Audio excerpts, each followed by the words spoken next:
This video falls under fair use. Fair use allows commentary, criticism, and reactions. What's up, y'all? So Sam Mitchell is speaking on LeBron James and Luka Doncic. So let's check out what he and other, sports analysts have to say about him as well. Check it out. I'm 23 years in. Like, I'm going to give you the best I can. But, be realistic. What more do you really expect from me? Like, I'm 23 years in. You know what you're going to get from me. I can't be the same LeBron that was in the passing lane or guarding the best player on the other end. I'm going to give you some effort play. Some nights I might not have it. But that's what you have those other guys for. They supposed to come in and pick that load up for him. So, he looks himself in the mirror like, yeah, I'm not the same LeBron I want to be, but they already know that. Luka Doncic cannot play basketball without the ball. He don't cut. He don't move. He don't set screens. He's great with the ball. He does nothing to make his teammates better when he doesn't have the ball. And the problem with the Lakers is Austin Reed and LeBron James are the same way. They got to have the ball because they don't want to do the hard things. Pass, cut, move, set screens. The reason we give Steph Curry so much credit is not because he's a traditional great point guard. He averages about 4.5, 5 assists a game for his career. Steph Curry do the hard things. He's always cutting and moving without the ball, which when you're a great player and you make a hard cut, Gerald, somebody's going to follow you.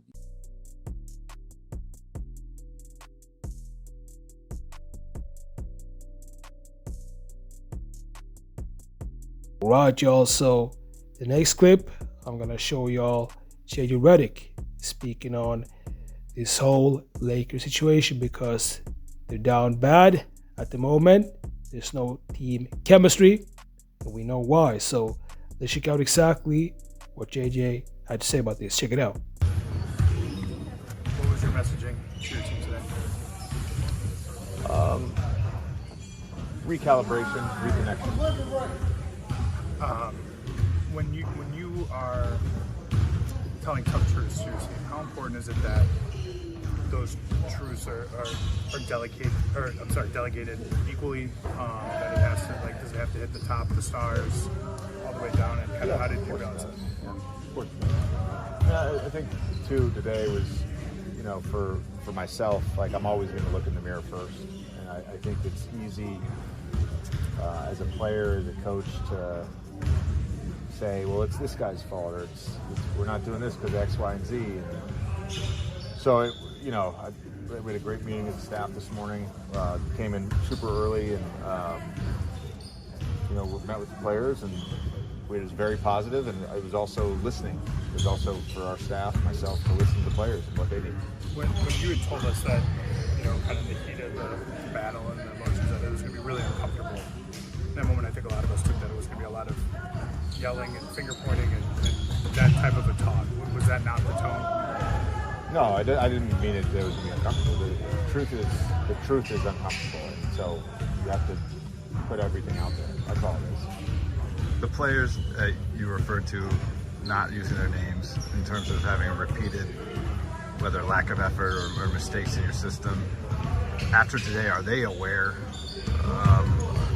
of whatever that you perceive them to be lacking? I think they are, and I think the group's aware. I mean, the group feels it. They're on the court together. They're in the huddles together.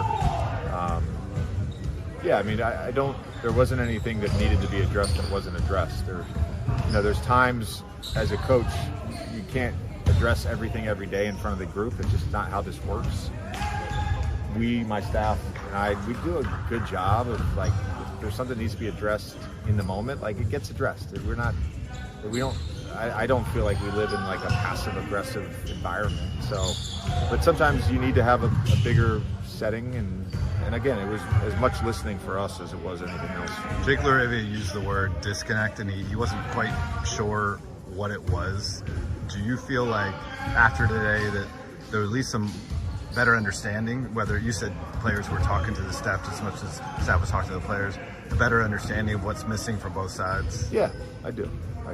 What's up, y'all? So I appreciate y'all for tapping into my channel. And the clip I just showed y'all, that was Sam Mitchell, and he was speaking on Luka Doncic and LeBron James. And right now there are several people that are criticizing LeBron James, rightfully so, because I mean, he's not playing good at all. But at the same time, he's 40 years old, so he's not the best that he can be, because I would say he has maybe 1 or 2 years left. LeBron James, he doesn't seem fully willing to accept the idea that he's no longer the best player of the Lakers.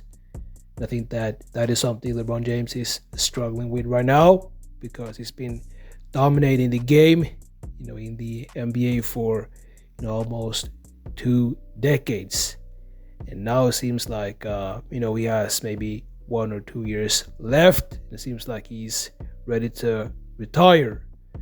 And that is something that you can basically tell when he's on the court, because he's slow, and which is sad to see LeBron James go out like this. So let me know what you think about this. Make sure to like this video, subscribe, and I'll see y'all in the next videos.